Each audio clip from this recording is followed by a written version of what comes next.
اور اسی سے ہی ہم ردیف اور ہم قافیہ سے ہی کیا ہوتا ہے قصیدے کا نام رکھا جاتا ہے. ہم ردیف اور ہم قافیہ سے ہی کیا ہوتا ہے قصیدے کا نام رکھا جاتا ہے. اب یہ رکھا کیوں جاتا ہے؟ کہیں کہیں پر آپ کو تشبیب کا مطلب بھی پوچھ لیا جاتا ہے کہ تشبیب کا مطلب کیا ہوتا ہے.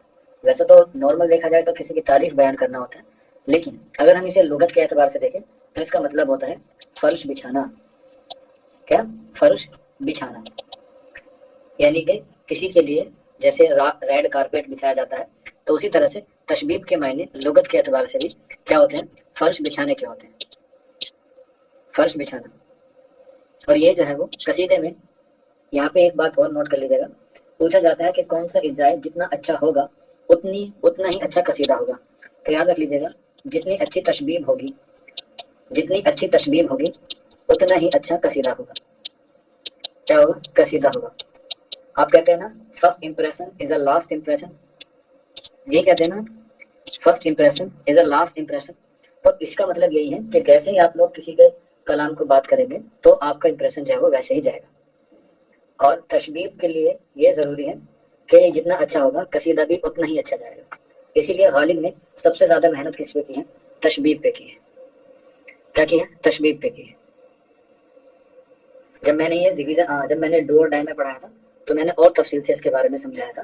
میں نے جو ہے اس کے شعر بھی لکھوائے تھے، لیکن شعر آپ کے نصاب میں آئیں گے نہیں کیونکہ یہ میں نے سلیبس کے ڈکلیئر ہونے سے پہلے ہی یہ پڑھا دیا تھا قصیدہ.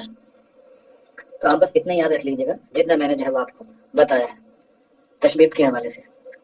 اور سب سے اہم اجزاء کیا ہوتا ہے؟ وہ ہوتا ہے مدح، اور اس میں جو ہے کیا کی جاتی ہے؟ تعریف بیان کی جاتی ہے. اور یہ کیا ہوتا ہے؟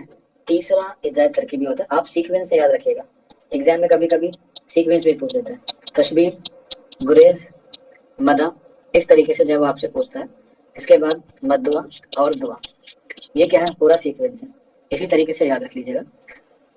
ٹھیک ہے، تو یہ ہو گئے اس کے کیا اجزاء ترکیبی.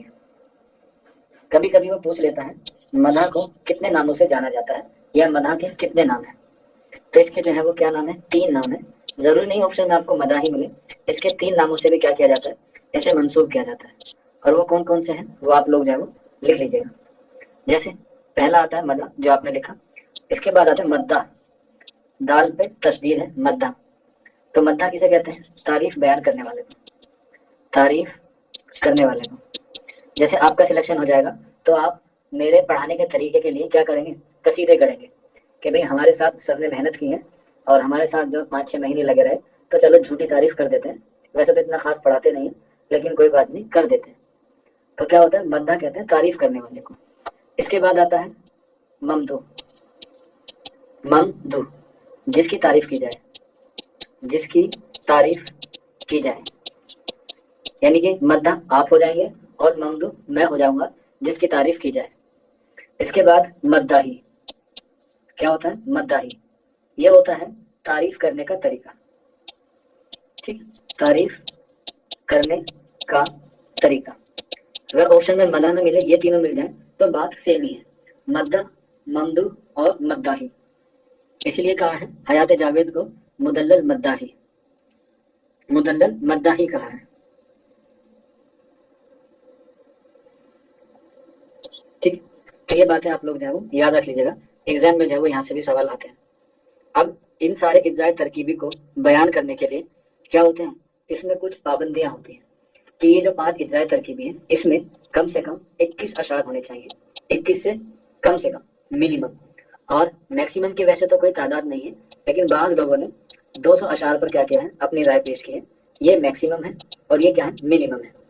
یعنی کہ جو 5 اجزاء ترکیبی ہیں اس میں کم سے کم 21 ہونے چاہیے اور زیادہ سے زیادہ 200 ہونے چاہیے. اس سے زیادہ نہیں ہونے چاہیے، اس سے زیادہ نہیں ہونے چاہیے قصیدہ. ٹھیک ہے، تو یہ ہو گئی اس کے اجزاء ترکیبی. اب اجزاء ترکیبی ہو گئی. اجزاء ترکیبی کے بعد آتا ہے اس کے اقسام، کہ اس کی جو ہے وہ اقسام کتنی ہے قصیدے کی. کوئی بچہ بتا سکتا ہے قصیدے کی اقسام کتنی ہے؟ مطلب ٹائپ آف قصیدہ کتنے ہیں؟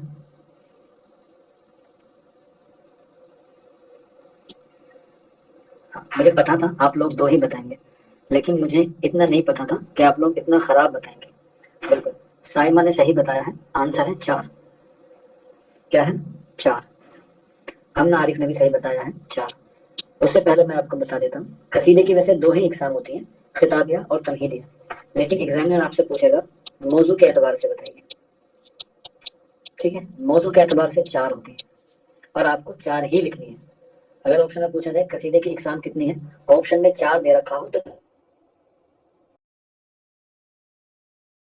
کون سی ہوتی ہے وہ میں، اور وہ ہے پہلی مداحیہ، جس میں کیا کی جاتی ہے، تعریف بیان کرنے کے قصیدے کو ہم لوگ کہتے ہیں مداحیہ۔ اور مجھے لگتا ہے جتنے بچوں نے 4 بتایا ہے انہوں نے میری ڈو اور ڈائی والی کلاس وہ دیکھی ہوگی، کیونکہ میں نے اسی میں بتایا تھا۔ دیکھو سائمہ خان بھی کہہ رہی ہے جی، تو اسی کلاس میں نے بتایا تھا کہ 4 طرح کے ہوتے ہیں۔ پہلی ہوتی ہے آپ کی مداحیہ، جس میں ہم لوگ کیا کرتے ہیں، تعریف بیان کرتے ہیں۔ دوسری ہوتی ہے کرتے ہیں برا بیان کرتے ہیں۔ اس کے بعد وعظیہ، جس میں ہم کیا کرتے ہیں، جس میں ہم کسی کو نصیحت کرتے ہیں یا نصیحت بیان کرنا، اسے ہم لوگ بولتے ہیں وعظیہ۔ اور اس کے بعد لاسٹ آتی ہے اور 4 آتا ہے ہمارے پاس بیانیہ۔ یہ کیا ہے، بیانیہ سے، اور اس میں کیا بیان کیے جاتے ہیں، کسی کے حالات کو بیان کیا جاتا ہے یا کیفیت، حالات لکھ لیں یا کیفیت کر لیں۔ تو اس طرح کے موضوع کے اعتبار سے کیا ہوتے ہیں، یہ 4 اقسام ہوتی ہیں قصیدے کی، مدحیہ، ہجوہ، وعظیہ اور بیانیہ۔ اس کے اندر بھی ہوتی ہے، اگر ہم بات کریں اس کے اندر بھی بہت ساری قسمیں ہوتی ہیں، جس میں قصیدہ مسبب، قصیدہ مسمن، اس طریقے سے اور بھی اندر ڈیٹیل میں جاتے ہیں تو پڑھتے ہیں، لیکن آپ کو اتنا ڈیپلی نہیں جانا ہے، آپ کے لیے بس اتنا ہی سفیشینٹ ہے، ٹھیک ہے؟ تو یہیں تک آپ لوگ یاد رکھ لیجیے گا، یہ موضوع کے اعتبار سے ہوتی ہیں آپ کی 4 اقسام۔ اگر ایگزام میں کوشچن کو تھوڑا اور گھما دیا جائے اور وہ پوچھے گا بتائیے حیت کے اعتبار سے کتنی قسمیں ہوتی ہیں قصیدے کی، حیت کے اعتبار سے 2 ہوتی ہیں جو آپ لوگوں نے بتایا، اور ایک ہے کتابیہ اور دوسرا ہے تنہیدیہ۔ جو میں نے لکھوایا آپ کو وہ موضوع کے اعتبار سے ہے، اور یہ کیا ہے، یہ حیت کے اعتبار سے ہے، جسے ہم لوگ کہتے ہیں خطابیہ یا تمہیدیہ، اور اس میں تمہیدیہ کو ہم لوگ مذمت بھی کہتے ہیں، یعنی کہ مذمت قصیدہ، مذمت قصیدہ۔ اور یہ بات آپ کو پتہ ہی ہے خطابیہ قصیدہ کون سا ہوتا ہے اور تمہیدیہ قصیدہ کون سا ہوتا ہے۔ پھر بھی میں آپ کو لکھوا دیتا ہوں، خطابیہ قصیدہ وہ ہوتا ہے، خطابیہ قصیدہ وہ ہوتا ہے جس میں شاعر تمہید، جس میں شاعر تمہید باندھے بغیر مدح یا ہجو شروع کر دیتا ہے، ٹھیک؟ فار ایگزامپل جیسے آپ لوگ مجھ سے کچھ پوچھتے ہیں تو کچھ بچے کیا کرتے ہیں، کچھ بچے لکھتے ہیں ریسپیکٹڈ سر ہماری آئی ڈی نہیں ملی، سر ہمیں کلاس کے نوٹس نہیں ملے، تو وہ ریسپیکٹڈ لگا دیتے ہیں یا سر لگا دیتے ہیں۔ لیکن کچھ لوگ کیا کرتے ہیں، ہمیں پی ڈی ایف نہیں ملی ہے، ہمیں نوٹس نہیں مل رہے ہیں، مطلب ڈائریکٹ بول دیتے ہیں۔ تو جو ڈائریکٹ بولتے ہیں جس میں کوئی تمہید کا لفظ نہ ہو، جس میں کوئی رسپیکٹ نہ ہو، وہ کیا ہوتی ہے، ہماری خطابیہ ہوتی ہے۔ اور تنہیدیہ میں کیا ہوتا ہے، رسپیکٹڈ لگا دیا یا سر لگا دیا، تو اس سے کیا ہو جاتا ہے، اس سے عزت بڑھ جاتی ہے۔ تو خطابیہ اور تنہیدیہ میں یہی فرق ہے، ایک یاد کر لیجیے گا، دونوں میں یاد کرنے کی کوئی ضرورت نہیں ہے کہ خطابیہ قصیدہ وہ ہوتا ہے جس میں شاعر تمہید باندھے بغیر مدح یا ہجو شروع کر دیتا ہے، بس اتنی ہی بات آپ لوگ یاد رکھ لیجیے گا۔ تنہیدیہ اس کا اپوزٹ ہوتا ہے، اپوزٹ کا مطلب ہوتا ہے تضاد۔ جوری فرق کہہ رہی ہے سر موضوع اور حیت نہ ہو صرف اقسام پوچھے تب کون سی صحیح ہوگی، تب آپ 4 لگائیے گا، کیونکہ آپ اس کو چیلنج کرنے کے لیے تیار رہیں گے، کیونکہ حیت بعد میں آتی ہے، پہلے موضوع آتا ہے، ٹھیک ہے؟ پہلے کیا آتا ہے، آپ کو سلیکشن کرنا پڑتا ہے کسی چیز کا، اس کو پانے کا طریقہ آپ بعد میں آتا ہے، وہ اس میں مینشن رہے گا، ٹھیک ہے؟ چلیے اس کے بعد یہ اس کی اقسام ہو گئی، اس کے اجزائے ترکیبی ہو گئی۔ اب ہم بات کرتے ہیں اس کے آغاز کے حوالے سے کہ اس کا آغاز کہاں ہوا، کیسے ہوا، کب ہوا اور کیوں ہوا، اس بارے میں بھی جو ہمیں کیا ڈالنی ہے، روشنی ڈالنی ہے۔ تو جس طریقے سے میں نے آپ کو ابھی تک پڑھا ہے کہ اردو کا آغاز بھی دکن سے ہوا ہے، نصیر الدین ہاشمی کا قول ہے، ہم نے غزل پڑھی ہے، غزل کا بھی جو آغاز ہوا ہے وہ کہاں سے ہوا ہے، دکن سے ہوا ہے۔ تو ٹھیک اسی طرح سے ہی قصیدہ جو صنف ہے اس کا بھی آغاز کہاں سے ہوا ہے، اس کا بھی آغاز دکن سے ہی ہوا ہے۔ اردو پیدا بے شک شمال میں ہوئی ہو، لیکن اس کی ساری اصناف جو ہے وہ زیادہ تر کہاں ہوئی ہے، دکن میں ہی اس کو کیا ملا ہے، اس کو فروغ ملا ہے، کیا ملا ہے، فروغ ملا ہے، اور دکن میں ہی اس کو کیا ملی ہے،